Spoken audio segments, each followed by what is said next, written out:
I never set out to write a book to change women's lives, to change history. It's like, who, me? Yes, me. I did it, and I'm not that different from other women. Maybe my power and glory was that I could speak my truth as a woman, and it was the truth of every woman. The Feminine Mystique by Betty Friedan greatly impacted the women's rights movement by opening thousands of people's eyes to the treatment of women and sparking the second wave of feminism in the 20th century. Betty Friedan and the Feminine Mystique. As said by Betty Friedan, a woman has got to be able to say and not feel guilty. Who am I, and what do I want out of life? She mustn't feel selfish and neurotic if she wants goals of her own, outside of husband and children. In the 1950s and 60s, in order to be accepted by society, a woman was expected to cook, clean, and take care of the children. Between 1950 and 1959, about 79% of American wives stayed home. Most of those were middle and upper class women. The 21% of married women who did work outside the home were usually lower on the economic spectrum. It was not considered acceptable for women to take on a career. The typical 50s housewife was young, had a high school but not college education, owned a home with her husband, and had children before she was 22. Housewives worked very hard each day to keep everything perfect and make their family happy, but still received very little recognition.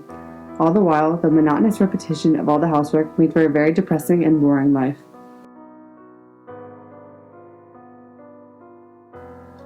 The problem lay buried, unspoken for many years in the minds of American women.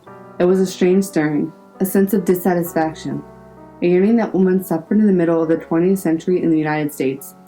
Each suburban housewife struggled with it alone, as she made the beds, shopped for groceries, matched slipcover material, ate peanut butter sandwiches with her children, chauffeured Cub Scouts and brownies, lay beside her husband at night. She was afraid to ask even of herself the silent question, is this all? As stated by Betty Friedan. Betty Friedan took a stand against the idea that women are limited to only being housewives. Published in 1963, The Feminine Mystique broke new ground by exploring the idea of women finding personal fulfillment outside of their traditional roles. The book challenged the idea of the 1950s happy suburban housewife. Her book exposed the myth that said women were happy homemakers who were content to care for their husbands and families without regard for their own interests. The book is named after what Betty Friedan describes as the feminine mystique, or the problem that has no name.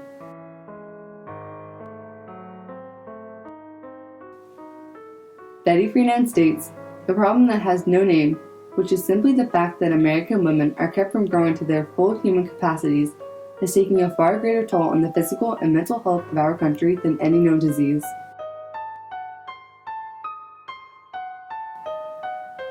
She described the feminine mystique as a heightened awareness of the expectations of women and how each woman is supposed to fit a certain role. Women had to fit roles as little girls, as educated and unemployed teenagers, and as unemployed mothers who were expected to happily do housework all day. Friedan's description of suburban homes as comfortable concentration camps struck a chord with readers. She argued passionately that women needed to discover their identities outside the confines of the home, marriage, and family.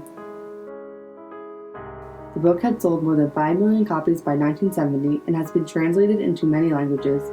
The Feminine Mystique is said to be one of the most influential nonfiction books of the 20th century.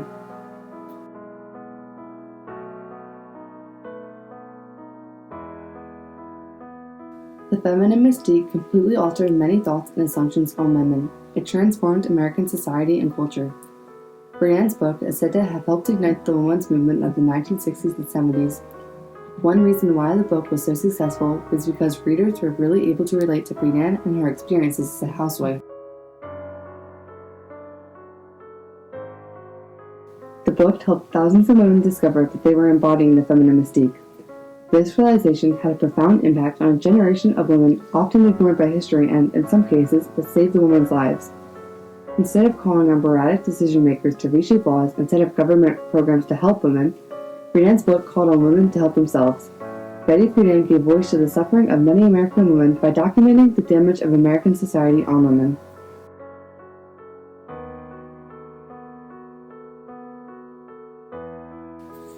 Current housewives are likely to be older, have higher education, and to have been in the workforce at least one time before staying home. More women than men entered college for the first time in history in 1978. Today, well over 60% of married women are in the workforce. Betty Friedan was not always a famous feminist. She was born Betty Naomi Goldstein on February 4, 1921, in Peoria, Illinois. Her parents were Harry and Miriam Goldstein.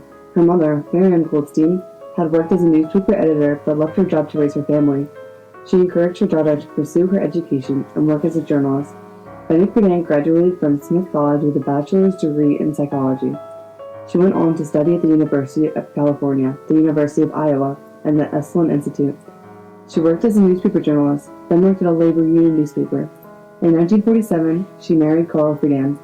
Betty Friedan took a one-year maternity leave for the birth of her first child, but was fired when she asked for a second maternity leave in 1949.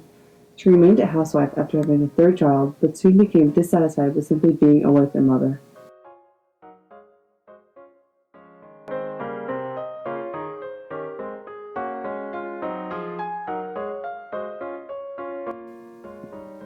She began working as a freelance journalist while continuing to raise her children. Friedan wanted to figure out whether she was alone in her thinking about domestic life. She conducted interviews with other housewives and sent out surveys to her former college classmates. For researching, she soon discovered that she was not alone. When no magazines would publish her findings, she put together all the interviews and surveys of housewives she received from across the country to create the feminine mystique.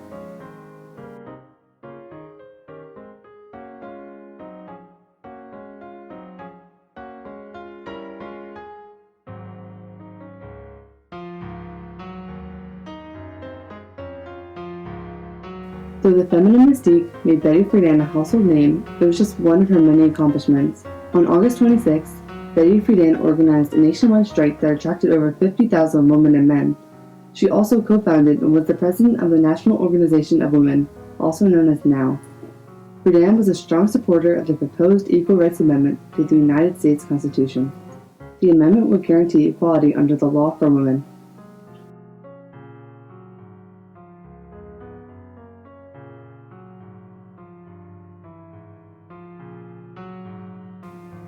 Betty Friedan was criticized along her path for equality, but she persevered and made huge contributions. Her contributions to the fight for women's equality were so significant that she was inducted into the Women's Hall of Fame. Betty Friedan greatly impacted the way that women are treated around the world.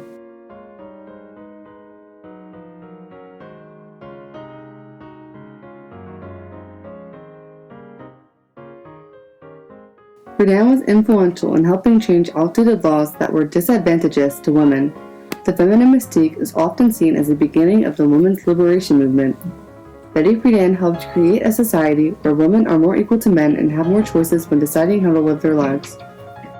Coalition of women that today cause this strike to confront the unfinished business of our equality, women young and old, women black and white, women students, women grandmothers who fought for the original right to vote, women Republicans, Democrats, Socialists, young radical women, establishment women, rich women who know that all women are poor, housewives, professional women, women who are famous, but no woman makes it alone, and that's all women are equal and free.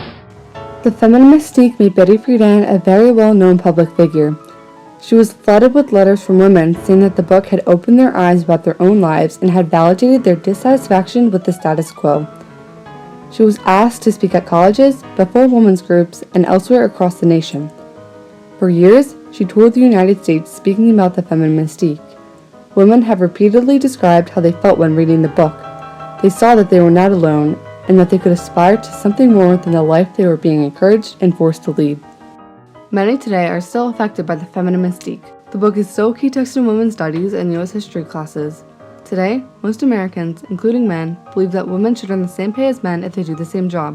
In 1960, only about 6% of medical students were women. Today, women make up about half of all medical students.